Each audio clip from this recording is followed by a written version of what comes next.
होने के लिए आए हैं। आप सब लोगों का मैं क्रांतिकारी इस्तकबाल करता हूं। आपको जय भीम और लाल सलाम पेश करता हूं। दोस्तों, आप में से बहुत सारे ऐसे साथी हैं जो बराबर जो है इस थाने में आते जाते रहते हैं। अभी हम रोहित को याद करते हुए यहाँ आए हैं। इससे पहले अलग अलग सवाल पे जो हमारा सवाल है, जो इस समाज के बेहतरी का सवाल है, सामाजिक न्याय का सवाल है, बराबरी का सवाल है, इन सवाल पे हम प्रोटेस्ट करते रहते हैं और यहाँ आते रहते हैं। लेकिन आप एक चीज़ नोट करेंगे, आप जो पुराने लोग यहाँ आए हैं और अभी जो नए लोग आ रहे हैं, दोनों लोगों को मैं ये बताना चाहता हूँ कि पुलिस का व्यवहार कैसे धीरे धीरे बदल रहा है। मुझे याद आ रहा है जब 56 इंच की सरकार बनने वाली थी, 283 सीट इनको आ चुका था और ऐसा लगा था जो लोग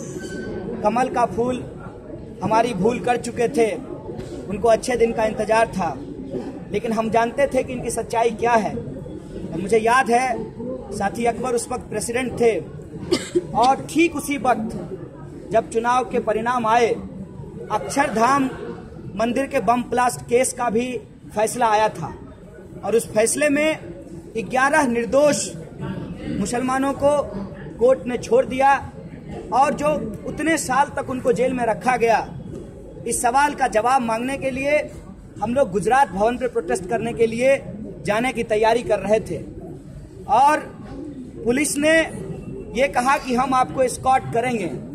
पुलिस हमको एस्कॉर्ट नहीं कर रही थी, वो हमारी जासूसी कर रही थी और उसका प्रयास ये था कि जैसे प्रधानमंत्री दुनिया का चक्कर लगाने वाले हैं, वो हमारे लिए दिल्ली का चक्कर की व्यवस्था किए थे।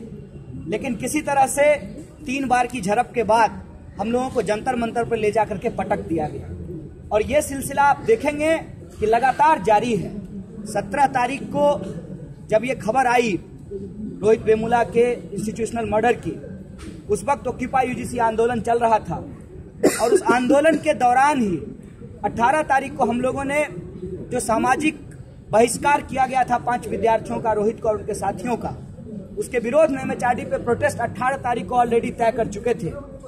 जब मेस कैंपेन हो रहा था, इसी वक्त यह दुखद खबर मिली हम लोगों को कि साथी रोहित हमारे बीच नहीं रहे और 18 तारीख का जो प्रोटेस्ट हुआ उसमें इन्होंने इतना पानी खर्च किया कि कोई भी इंसान जो है वो उस ठंड में सूखा हुआ नहीं था, हर कोई भीग चुका था।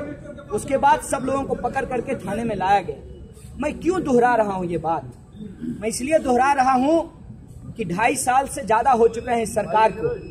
हमारे मुद्दे कम नहीं हुए, हमारे सवाल हल नहीं हुए हैं और इनका जो व्यवहार है वो लगातार हमारे खिलाफ बिगड़ता जा रहा है। जब वो हमारे खिलाफ बोलते हैं तो शायद उनको इस बात का अंदाजा भी नहीं है कि वो लोकतंत्र की हत्या कर रहे होते हैं। कुछ साथी यहाँ वर्दी पहन करके खड़े हैं, माँ बहन की गालियां दे रहे थे। मेरी माँ बहन तो नहीं सुनती है आपकी गाली, लेकिन आप ये कभी सोचिएगा कि आपके बगल में जो महिला वर्दी पहन करके खड़ी है उसको सुन करके कैसा लगता होगा। ये जो इस संस्कृति को आप समझिए।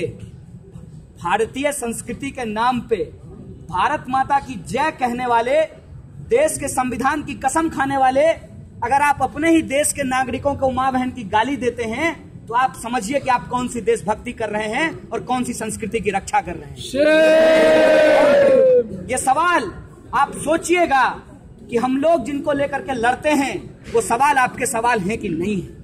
क्या इस देश के अंदर चूड़ी बेचने वाले का बेटा जेएनयू में पीएचडी करता है, ये गुनाह है? क्या इस देश के अंदर आंगनबाड़ी का बेटा, किसान का बेटा, दूध बेचने वाले का बेटा, छोटा मोटा व्यवसाय करने वाला, मेहनत मजूरी करने वाले का बच्चा पीएचडी करता है तो ये गुनाह है? ये गुनाह है। ये गुनाह इसलिए है कि जब हम पीएचडी करते हैं तो सिर्फ पीएचडी नहीं करते हैं, सिर्फ नौकरी की चिंता नहीं करते हैं, जो हम सीखते हैं उसको जीवन में उतारने की कोशिश भी करते हैं और यही कोशिश रोहित वेमुला कर रहा था। उसने हिमाकत की थी सपना देखने का, जातिवाद का जो दंश उसने झेला था उस जातिवाद को खत्म करना चाहता था, एक समता मूलक देश बनाना चाहता था और ये अपराध है। ये अपराध है उनकी नजरों में जिनको जातिवादी ऊंच नीच में विश्वास है, जो जातीय ऊंच नीच में अपना स्थान सुनिश्चित करना चाहते हैं कि हम हमेशा ऊपरी पायदान पे बैठे रहेंगे। उनको ना इस संविधान से कोई लेना देना है, ना इस देश से लेना देना है, ना बराबरी और समता मूलक समाज से उनको कोई लेना देना है। इसीलिए रोहित की जब हत्या हुई तब यह सवाल नहीं था कि उसकी हत्या क्यों हुई। इन लोगों का सवाल यह था कि वो दलित नहीं ओबीसी है। अरे दलित हो या ओबीसी हो या जनरल हो, क्या किसी विद्यार्थी का सपना देखना गुनाह है? समाज के अंदर जो सामाजिक बुराई है उसके ऊपर सवाल खड़ा करना गुनाह है? क्या इस देश के अंदर गरीब और किसान के बच्चे पीएचडी करते हैं ये गुनाह है? ये गुनाह आपकी नजर में हो सकता है, हमारी नजर में ये गुनाह नहीं है। और आपने जो एक नई साजिश रची है, पहले अंगूठा लेते थे आज गर्दन लेने लगे हैं, तो हम आपको बता देना चाहते हैं हम अंगूठा भी नहीं देंगे, गर्दन भी नहीं देंगे। और अगर इस बार फंदा डलेगा तो वो जातिवाद के गले में डलेगा, वो सांप्रदायिकता के गले में डलेगा। ये बात आपको कितनी बेशर्मी की बात है।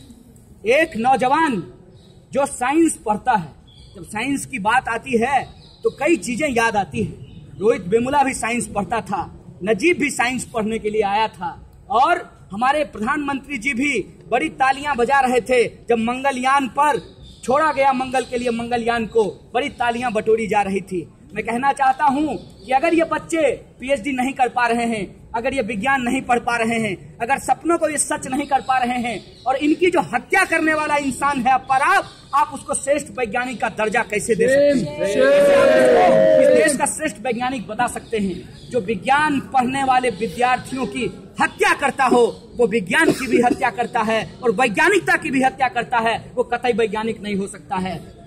और वैसे भी प्रधानमंत्री साहब, आपके लिए विज्ञान का मतलब क्या है? आपको तो लगता है कि गणेश जी की प्लास्टिक सर्जरी हुई थी, इसीलिए आपको तो विज्ञान से कोई लेना देना है नहीं। और जो पढ़ने लिखने वाले लोग हैं, चाहे वो जेएनयू के हों, चाहे बीएचयू के हों, चाहे एचसीयू के हों, आज उनकी पढ़ाई क्यों बंद की जा रही है? उनकी पढ़ाई इसलिए बंद की जा रही है कि वो जो मार्जिनलाइज सेक्शन के लोग हैं, वो जो गरीब लोग हैं, जब वो पढ़ने के लिए आते हैं तो पूछते हैं कि हमारा इतिहास कहाँ है। वो पूछते हैं कि आदिवासियों का इतिहास क्यों नहीं लिखा गया।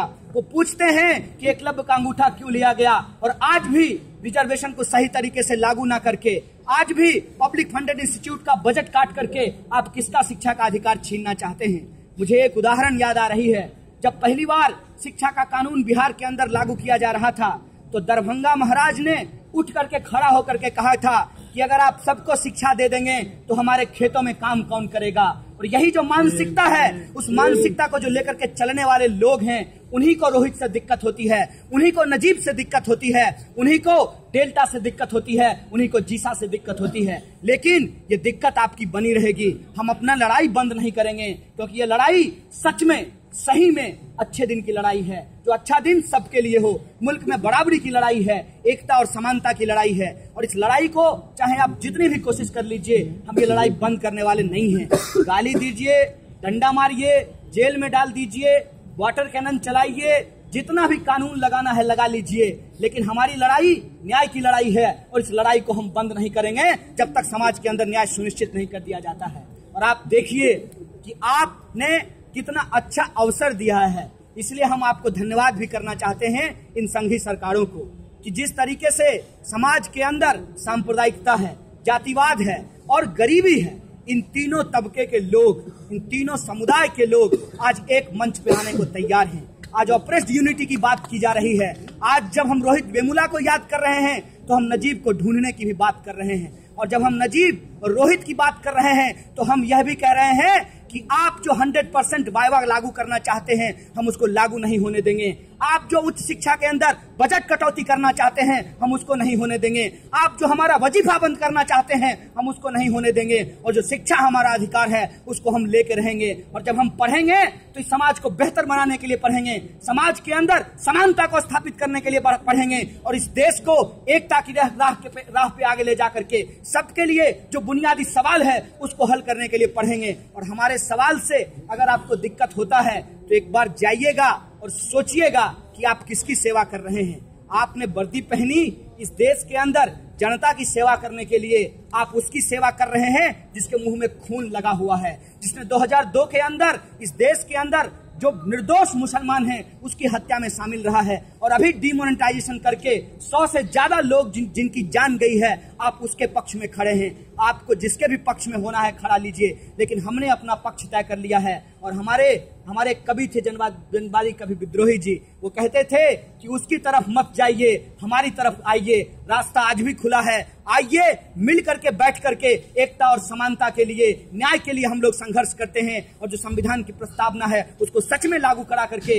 रोहित को न्याय के लिए न्याय सुनिश्चित करते हैं, रोहित एक्ट को लागू करवाते हैं, ताकि इस देश के अंदर सपना देखना गुनाह नहीं हो, दलित होना गुनाह नहीं हो, पिछड़ा होना गुनाह नहीं हो, और बराबरी को स्थापित करके हम मुल्क को बेहतर बना सकें। इन्हीं शब्दों के साथ आप तमाम लोगों का शुक्रिया अदा करते हुए मेरी बात को खत्म करना चाहता हूं। शुक्रिया। इनकलाब जिंदाबाद, छात्र एकता जिंदाबाद।